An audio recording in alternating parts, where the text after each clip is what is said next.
Jóvenes, buenas tardes, buenas noches, buenos días para cuando nos vean. El día de hoy vamos a trabajar en Aldisi, la parte del sí, la parte de la simulación. Vamos a ver lo que tiene que ver con ejercicios de integrales de Monte Carlo. Y en este caso, toda la teoría que describimos en clase está aquí. Pero adicionalmente, vamos a ver cómo calcular una integral definida en Monte Carlo. Y para calcular una integral definida en Monte Carlo, lo que debemos hacer es primero importar las funciones necesarias como integrate y ABC de la librería simbólica SymPy, definir las variables simbólicas. Vamos a usar ABC para definir las variables que usarás en tu integral, detallando una tupla en donde vamos a identificar la variable simbólica, el límite inferior y superior de la integral a definir. Para esto, vamos a solucionar aquí, desconectar y me voy a volver a conectar para arrancar desde cero. Estas son las librerías que vamos a utilizar el día de hoy. La librería Random, Matemáticas, Estadísticas, Matplotlib, TQDM. Este es para verificar el comportamiento de los algoritmos, saber cuánto se demora. SymPy, Integrate y SymPy ABC. Y vamos a importar las librerías simbólicas AXY. Las alertas las voy a ignorar. Hay varias alertas de tiempo de ejecución que no me interesan. Y vamos a ejecutar esta línea de una vez. Ahora, en este caso, vamos a hacer la integral de x al cuadrado, x por x, de entre 0 y 1. Eso me da que la integral entre 0 y 1 para x al cuadrado, donde la variable simbólica es x, me va a dar un tercio. Ahora, ese tercio está simbólico, se representa 1 sobre 3, pero lo necesito en su valor flotante, en su valor numérico en este sentido. Vamos a convertirlo a flotante, el valor de la integral que tenemos aquí detallada. Para el primer ejercicio, vamos a encontrar la aproximación usando el método Monte Carlo para el área limitada por el seno y el coseno. Estos valores se aplican entre 0 y 1, tanto para x como para y. Realiza un algoritmo que calcule el área, aplica solo para los valores entre las curvas. Vamos a hacerlo, este sí lo tengo ya solucionado aquí desde el principio y necesitamos una cantidad de réplicas. Las réplicas es cuántas veces vamos a repetir el procedimiento, cuántas veces vamos a generar valores aleatorios para definir los datos entre los valores 0 y 1 del modelo. Este import math no me sirve, genero un h de x, un h de y, un t de x y un t de y, que son los valores para el coseno y el seno, y lo que voy a hacer es recorrerlo desde 0 hasta la cantidad de réplicas más 1 para que nos dé la cantidad de repeticiones y de 1 en 1. Ahora, el valor, este es el valor que vamos a representar en el eje X, va a ser 1 sobre la cantidad de réplicas y vamos a redondear a 4 cifras significativas A y B. ¿Qué motivo tiene estas 4 líneas de la 7 a la 10?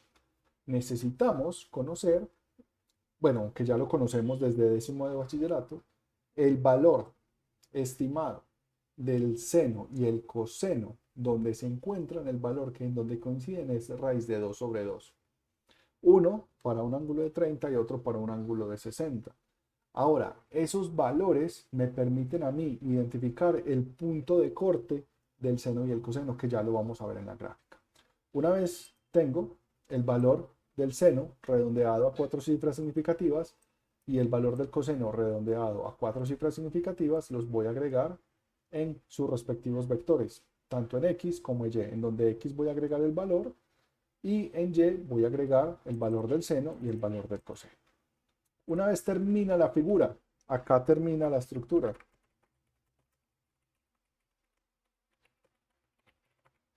Voy a graficar con 7 unidades gráficas para x, para y siendo f de x.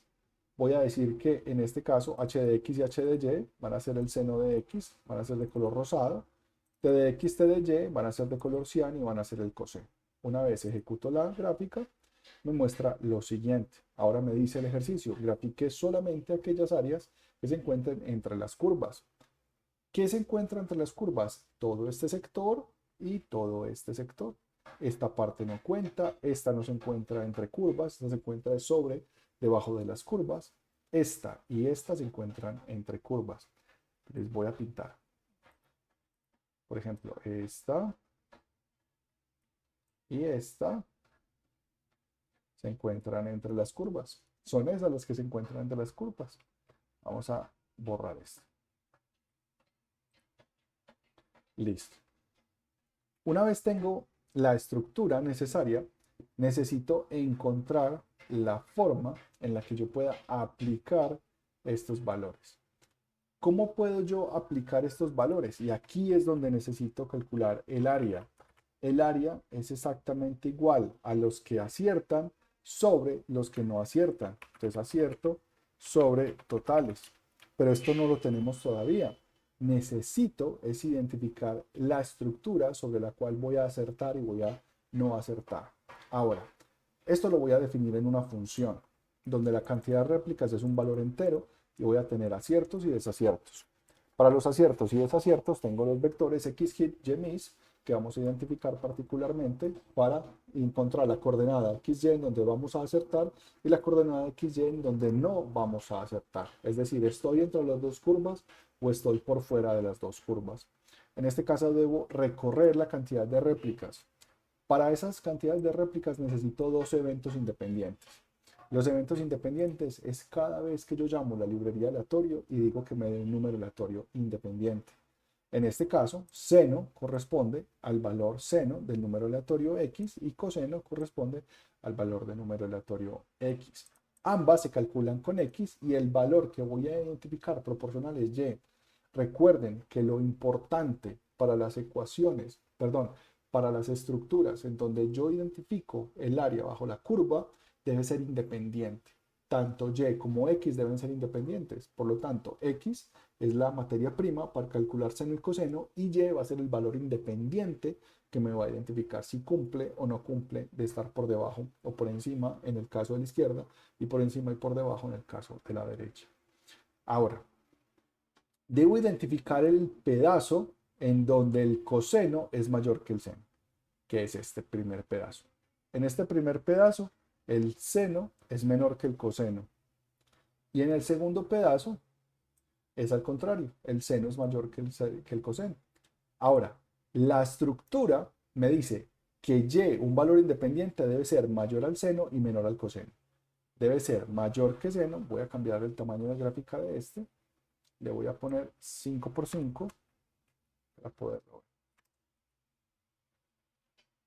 Ahora sí.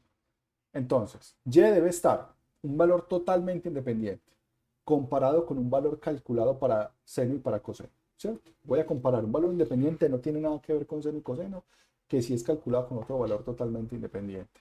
Y ese valor debe estar en esta zona y en esta zona. Primero voy a clasificar esta zona de acá. Ahora, si y es mayor que seno y menor que coseno, es decir, se encuentra en el espacio comprendido, voy a contabilizar un acierto, guardo los valores y de lo contrario voy a calcular un desacierto. De lo contrario, ¿qué quiere decir? Que no cumple con esta estructura, que el coseno no sea mayor que el seno. Quiere decir que el seno es menor o igual que el coseno. Y aquí es donde pregunto. Y debe ser menor que el seno y mayor que el coseno. Entonces, y debe ser menor que el seno, que es este rosado, y mayor que el coseno, que es este espacio. Ahora, estos elementos, cuando coincidan, voy a encontrar un acierto, voy a guardar XY, voy a devolver el valor del acierto proporcional, voy a devolver el desacierto en caso contrario y voy a devolver el área. El área es la cantidad de aciertos sobre la cantidad de réplicas. Ahora, como estamos en un espacio cuadrado, 0 a 1, 0 a 1, el valor proporcional es multiplicarlo por 1 y eso me da el área proporcional entre 0 y 1. Listo. Ahora, ¿qué tengo que hacer? Necesito repetir el experimento tantas veces como sea necesario. Por ejemplo, en este caso, lo voy a repetir una sola vez y le voy a decir, venga, yo necesito calcular seno coseno para 100 réplicas.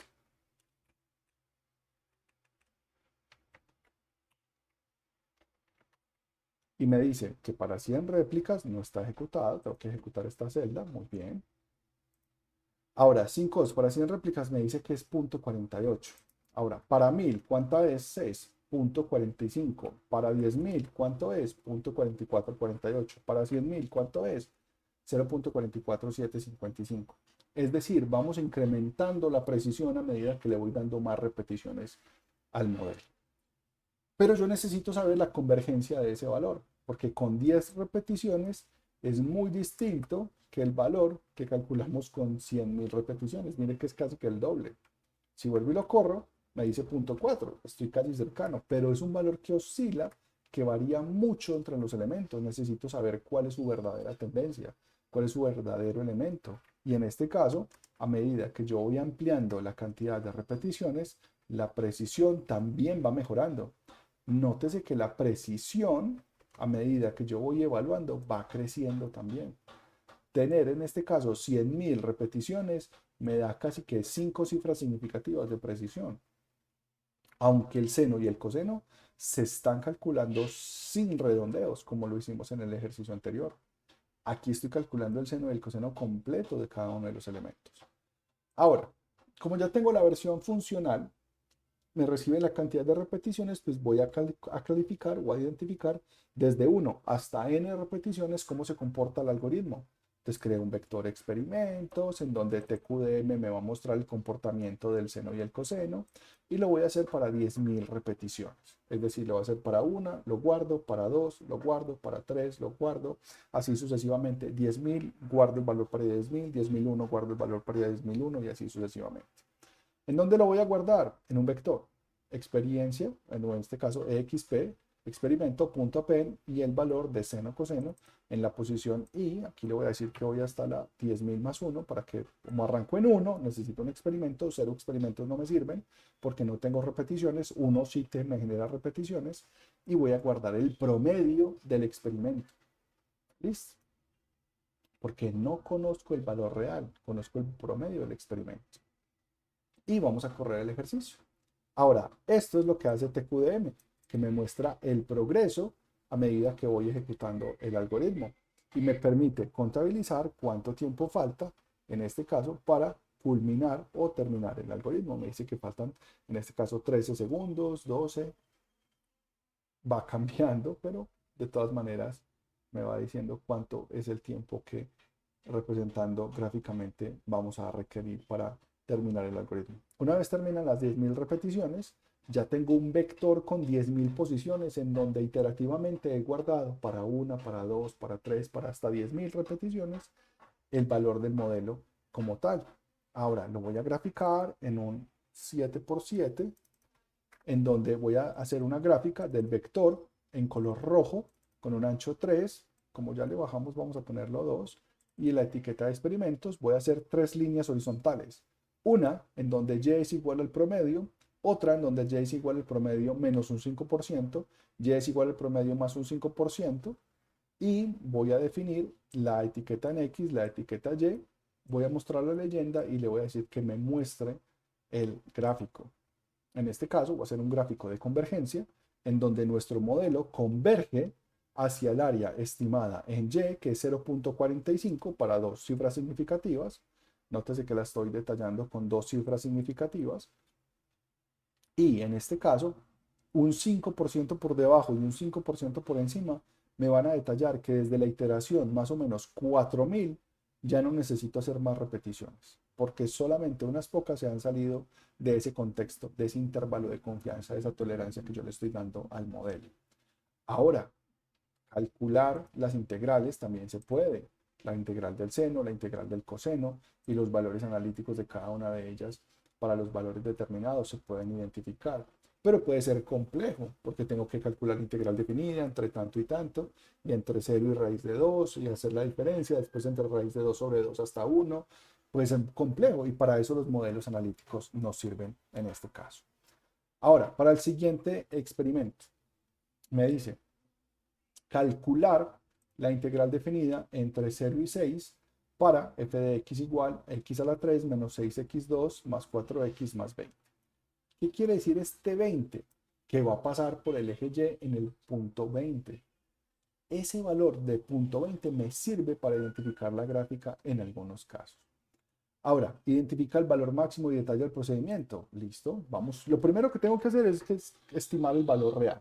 En este caso, yo puedo estimar el valor real haciendo la integral definida. 3x2 es 3x3, 3x2 sobre 3 menos 6 x sobre 1 y así sucesivamente, pues calculando la integral, utilizando el teorema fundamental del cálculo, etc. No me voy a poner a trabajar en esas cosas. Lo voy a hacer integrate, en donde voy a calcular x a la 3 menos 6x a la 2 más 4x más 20, en donde le voy a entregar una tupla, donde esa tupla recibe la variable simbólica, el límite inferior y el límite superior. ¿Listo? Para esos valores entre el límite inferior y el límite superior voy a calcular la integral. Y me dice que la integral para x a la 3 menos 6x a la 2 más 4x más 20 me está dando diferente. ¿Por qué me está dando diferente? Me debe dar 84, creo que es más o menos como lo estimé. Ah, bueno, aquí 6 por 2 es x a la 2. 6 por x a la 2. Ahora sí me da 84. Listo. Esto es un poquito validado aquí con el pastel que tengo aquí, que es preparar clase. Entonces yo preparo clase y la proyecto acá. Ahora, en este sentido, ya tengo el valor estimado, es 84, ¿cierto? Ahora, el valor analítico lo tengo que llevar a una variable donde voy a decir valor analítico va a ser igual a float y me voy a llevar todo este contexto. Conviértame eso a flotante. Una vez me convierte eso a flotante, ya lo puedo imprimir. Voy a decir print valor analítico y me va a mostrar realmente que tengo 84.0. Ese valor analítico es el que me sirve para calcular el valor. Ahora, lo que tengo que hacer es, vamos a graficar el elemento de los puntos de la gráfica, valga la redundancia. Tengo f de x, f de y, la función para x, la función para y, y aquí hay algo particular. En este caso, el rango, voy a ir hasta 60.000. Ahora, los intervalos de x van a crecer en n unidades de 1000, o en este caso, una unidad de 10.000. Esta unidad de 10.000 me define que i se va a dividir por 10.000. Por lo tanto, cuando llegue a 10.000 me va a dar 1 y de ahí voy a ir incrementando el valor de x hasta llegar hasta el valor número 6. Porque mi límite superior, como me lo define la estructura, es 6. Una vez tenga el valor delimitado, x es simplemente el valor calculado de x, en donde va a ir desde 0 hasta 6 con valores entre 10.000 unidades entre cada unidad. En este caso, van a haber 10.000 dimensiones, 10.000 puntos entre 0 y 1, 10.000 puntos entre 1 y 2, 10.000 puntos entre 2 y 3 y así sucesivamente hasta llegar a 60.000 puntos en total. Voy a graficarla con un 10 por 10, voy a graficarla en un 7 por 7, 7 unidades gráficas por 7 unidades gráficas. Voy a hacer un plot, una gráfica continua, en este caso le voy a entregar x y y, donde va a ser de color red, vamos a cambiarle el ancho a 2, y la etiqueta es x3 menos 6x2 más 4x más 20, x, f de x, la leyenda y muestro la gráfica. Entonces me muestra una curva de la siguiente manera. Como les decía, arrancamos en 20, bajamos y subimos hasta un valor por allá muy lejos. ¿Cuál es el último valor? 6. Este valor de 6 es el que representa este último punto, que es el límite superior y el límite exterior derecho de la gráfica. Este es el punto máximo de la gráfica. ¿Cuál es el punto mínimo de la gráfica? Hay un valor mínimo acá. ¿Listo? Ahora, para representar cuál es el valor máximo, pues yo ya tengo la gráfica en una estructura. No es sino ejecutar el máximo de la función y, que la tengo, y tengo tanto el valor máximo como el valor mínimo. Me dice que el valor máximo es 43.99, casi 44, y el valor mínimo es 3.2. Este es un mínimo local y este es un máximo local. Listo. Ya tengo mi delimitación. Ahora, yo ya sé cuál es el área del cuadrado. Yo necesito conocer, vamos a graficar esto un poquito más pequeño, porque realmente sí necesito representar completamente la estructura para que puedan ver cómo funciona. Ahora sí, este cuadrado, aunque no es un cuadrado, tengo que darle que la proyección sea, en este caso, no tiene una proyección equidistante. Nótese que las variables o los valores en X solamente son 6 unidades y en Y vamos desde 3 hasta 43. Tenemos casi que 40 unidades proporcionales a las 6 que tengo. Eso es un rectángulo, solo que la gráfica se proyecta, en este caso, para visualizar mejor el componente. Ahora, esta gráfica la voy a identificar como si fuera un rectángulo y yo puedo conocer el área del rectángulo. El área del rectángulo es igual a el valor máximo de f de x por el valor máximo de f de y. Y imprimo el área del rectángulo. Print área rectángulo. ¿Cuánto da el área del rectángulo? 263.9716.0, ta, ta, ta. Este es el área del rectángulo.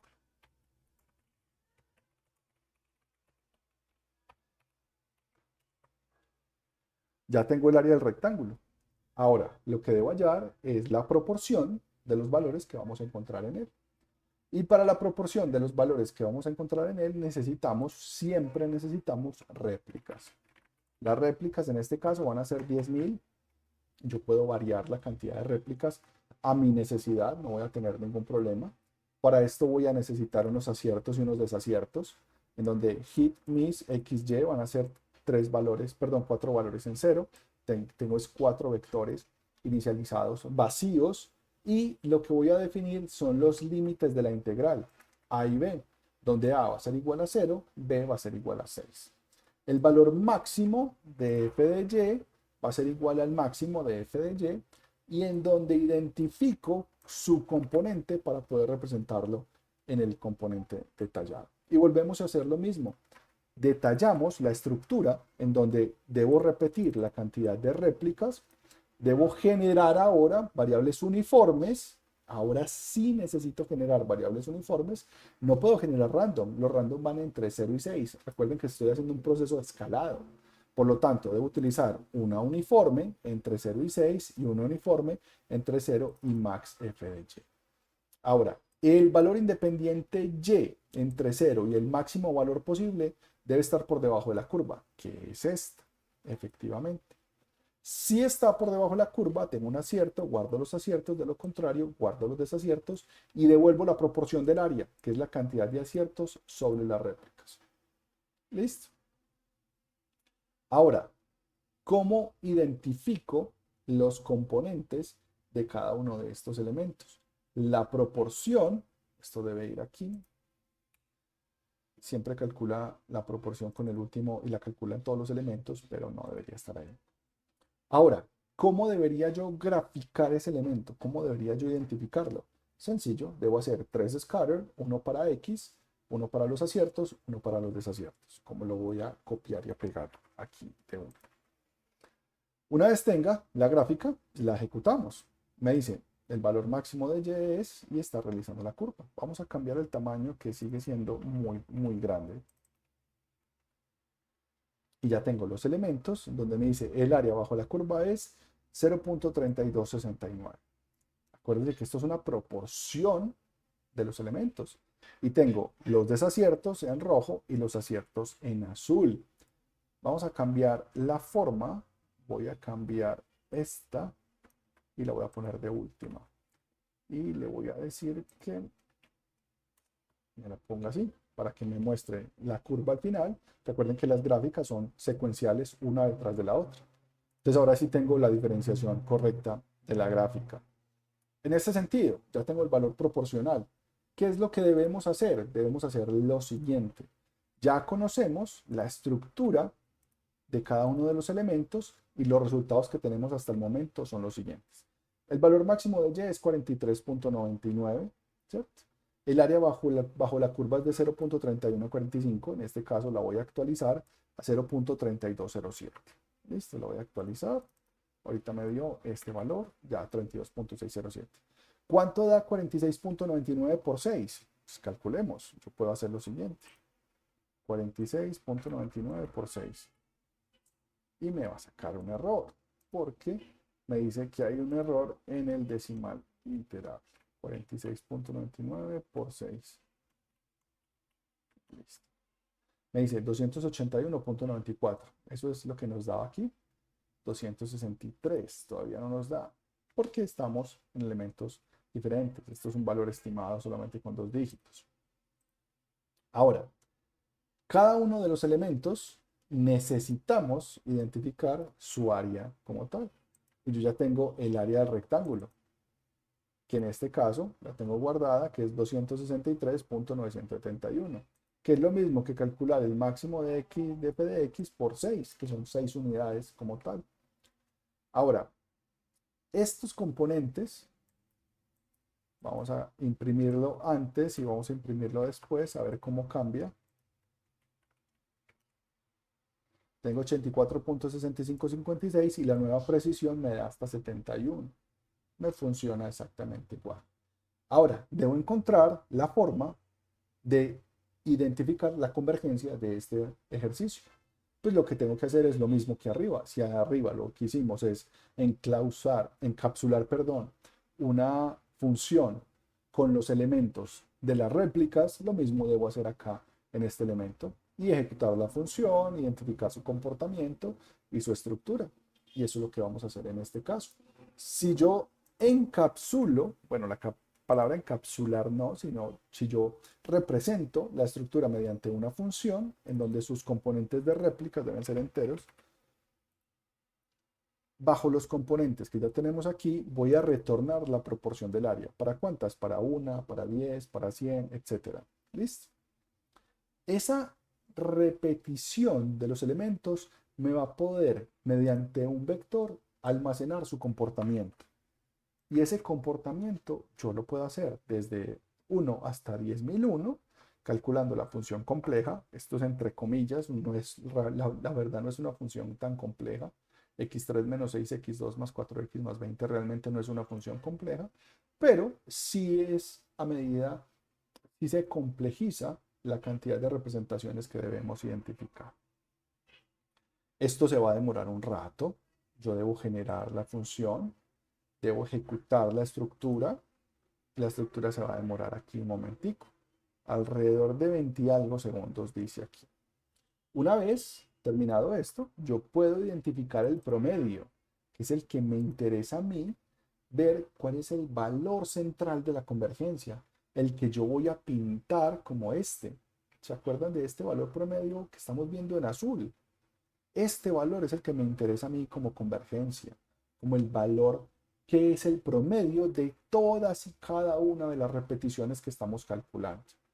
Ahora, esas repeticiones de cada una de las que estamos calculando tienen algo en particular, y es que yo debo interpretar ese comportamiento en una gráfica. Esto va de 5 por 5, ya sabemos que se nos crece mucho. Voy a cambiar el ancho por un 1 de color red. No, vamos a dejarlo en 2. Voy a hacer 3 líneas horizontales, una del promedio menos 5, una más 5, los experimentos y la función.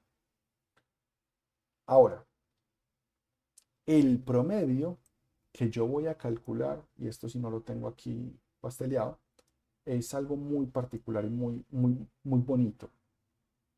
Lo que yo encuentro es una proporción hacia el rectángulo del área que nosotros tenemos calculado. Ahora, la forma en la que yo identifico esa estructura me permite a mí identificarlo con la multiplicación del área del rectángulo por la proporción que me devuelve la función compleja. La función compleja me devuelve una proporción a la cual yo le voy a aplicar ese valor.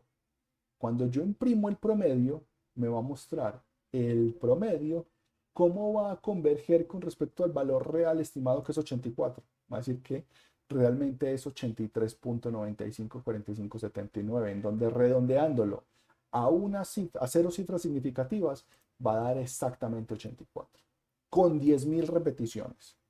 Ahora, yo debo encontrar esos ricitos de oro en donde, bueno, 10.000 es mucho, ¿será que 1.000 es muy poco? ¿4.000 es cuánto? Y para eso tenemos la gráfica. Y va a decir, venga, ¿en dónde converge ese elemento? Pues el elemento converge donde el promedio es 83.95, va a converger más o menos después de 6.000 repeticiones. Después, esta es como la última que se ve ahí como chorreadita salida de 7.000 y algo. Ahora, este elemento, este gráfico, lo que me hace a mí es conocer este valor en 84, cuál es la tendencia de los elementos. Nótese que en algún momento incluso llegó a calcular valores promedio de 175. Mire qué tan variable es el elemento y lo que yo necesito es conocer su comportamiento, su generalidad, su interpretación a medida que él se va ajustando. ¿Listo? Recuerden que todos estos códigos los encuentran en Aldizi. Todos estos códigos van a estar disponibles a partir del momento de la publicación del video y van a poder encontrar tanto esto que lo voy a guardar en este momento ya mismo y va a estar disponible tanto en el Classroom como en los elementos adicionales de clase. Muchísimas gracias, que tengan un feliz resto de semana y nos vemos en clase. Hasta pronto.